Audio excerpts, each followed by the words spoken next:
Hello and welcome to your favourite channel Breno solutions. देखो बच्चों, यहाँ पे क्वेश्चन था how would you distinguish experimentally. ठीक है, एक्सपेरिमेंटली का वर्ड आया है between alcohol and carboxylic acid. देखो वैसे तो हम समझते हैं, हमको पता है कि जिस भी हाइड्रोकार्बन में अल्कोहल के लिए क्या होना चाहिए बच्चों, OH लगा होना चाहिए। इसी तरीके से कार्बोक्सिलिक के लिए क्या होना चाहिए, C डबल बॉन्ड O और एक OH।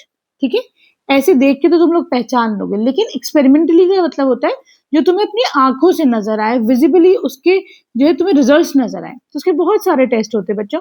जैसे एक टेस्ट है बच्चों, जैसे इसमें कलर देखकर तुम लोग अगर कलर चेंज हो रहा है लिटमस पेपर से, तो दूसरा क्या हो सकता है, अगर हमारा एक्सपेरिमेंट एक्सोथर्मिक है मतलब हीट रिलीज कर रहा है, ठीक है, तो टेस्ट ट्यूब तुम्हारा गर्म हो जाएगा। ठीक, या फिर एंडोथर्मिक है, एंडोथर्मिक में क्या होता है, तुम्हारा जो टेस्ट ट्यूब है वो ठंडा हो जाएगा। ठीक है, क्लियर है। या फिर कोई गैस इवॉल्व हो रही है। तो ये सारी चीजें हैं जिनसे हमको एक्सपेरिमेंटली पता चलता है कि हाँ भाई ये जो चीज है वो है क्या, एसिड है कि बेस है, अल्कोहल है, क्या चीज है। ठीक है, क्लियर है। तो देखो बच्चों, किसी भी अल्कोहल और कार्बोक्सिलिक एसिड को हम कैसे टेस्ट करते हैं, जो सबसे जनरल टेस्ट है, सबसे कॉमन टेस्ट है वो ये है कि देखो हमको पता है बच्चों तुम्हारे बेसिस हैं, जैसे Na2CO3 सोडियम कार्बोनेट। ठीक है, सोडियम कार्बोनेट, या फिर दूसरा तुम बेस ले सकते हो, सोडियम बाइकार्बोनेट भी ले सकते हैं हम। ठीक है, सोडियम बाइकार्बोनेट, इन दोनों में से तुम क्या कर सकते हो, कोई सा भी ले सकते हो। ये दोनों क्या है, they are basic in nature. ठीक है, ये दोनों बेसिक है अपने नेचर में।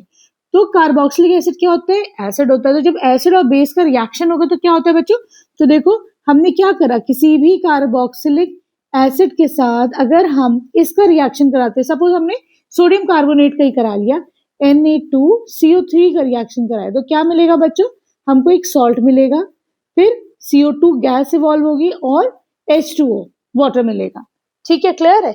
तो बच्चों अब क्या करोगे हम लोग, ये जो CO2 गैस है ये कैसे पता चलती है बच्चों, तो बच्चों जब ये गैस इवॉल्व होगी तो उसके लिए क्या टेस्ट हमने पढ़ा था कि लाइम वाटर टर्न्स मिल्की, है ना।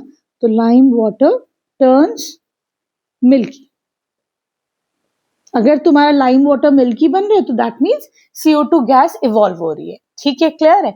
तो देखो एक इसका हम एग्जाम्पल देख लेते हैं। तो अगर अल्कोहल रिएक्ट करेगा बच्चों तो कोई रिएक्शन नहीं होगा। ठीक है, तो देखो एक कोई भी तुम कॉमन सबसे छोटा वाला कार्बोक्सिलिक एसिड ले लो। अगर मैं इथेनोइक एसिड लेती हूँ तो CH3COOH इथेनोइक एसिड है।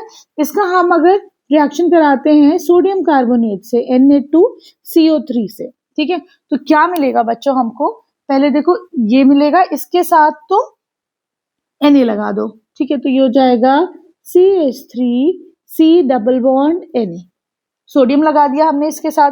ठीक है, फिर तुम्हारा कौन सी गैस आएगी, आएगी CO2 और वाटर। ठीक है, अब ये CO2 क्या करेगा, ऑब्वियसली ये मिल्की वाटर को, मिल्की लाइम वाटर को मिल्की बना देगा। ठीक है, क्लियर है। तो एक तो तुम्हारा ये टेस्ट हो गया।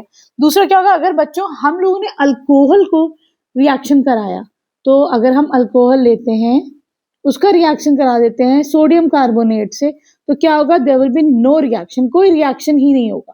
ठीक है, एक एग्जाम्पल इसका भी लिख लो। तो जैसे इथेनॉल लिया, C2H5OH इथेनॉल है, इसका रिएक्शन कराते हैं हम सोडियम कार्बोनेट से, तो क्या बच्चों क्या होगा, there will be no reaction. ठीक है, तो ऐसे तुम लोग को पता चल जाएगा कि हाँ भाई ये तुम्हारा कार्बोक्सिलिक एसिड है और ये तुम्हारा अल्कोहल है। आई होप वीडियो अच्छे समझ में आएगी। वीडियो पसंद आई तो प्लीज चैनल को सब्सक्राइब करना। Thank you for watching ब्रेनो।